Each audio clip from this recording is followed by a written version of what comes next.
Hello mga kababos, dahil nagka-trending ito sa TikTok, so itatry natin kung masarap talaga. Meron ako ditong bell pepper, naalis ko na yung nasa loob niya. And then cream cheese, and Cheetos. Okay, so ang napapanood ko kasi nilalagay nila muna yung cream cheese. So pupunuin natin to ng cream cheese.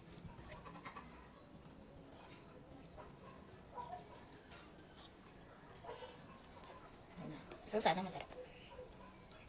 And let's repeat. Yan. So, yan. Yan yung ginagawa nila. Pinupuno nila and then the Cheetos. Wait lang. Yung Cheetos. Lagyan natin siya sa gitna.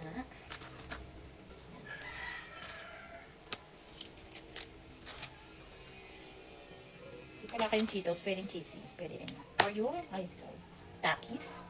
Pero mas prefer ko yung Cheetos. Okay. Ngayon, titingnan na natin.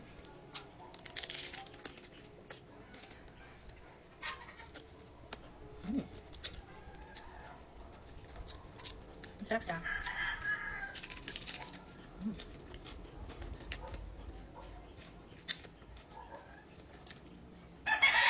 Hindi mo na malalasahan yung chili.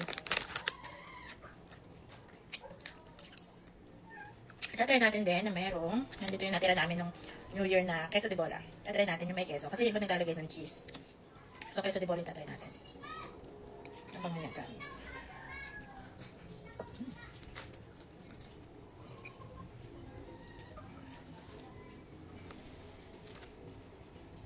Yan.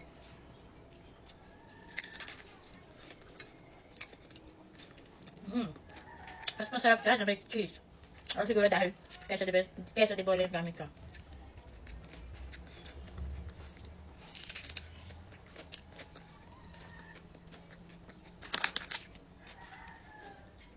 At pala dinamihan ko yung Cheetos kasi parang hindi ko na siya malasahan.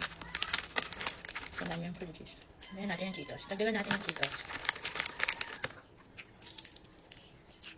Ayan. Look mga tawad. Okay.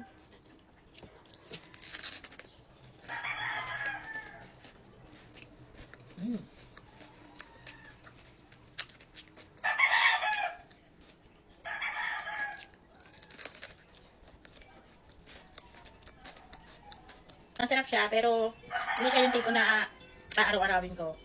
Pero perfect siya pang snack, pang merienda. And i-rate ko siya ng 7/10 for me. Ayun. Please na try na natin yung trending sa TikTok.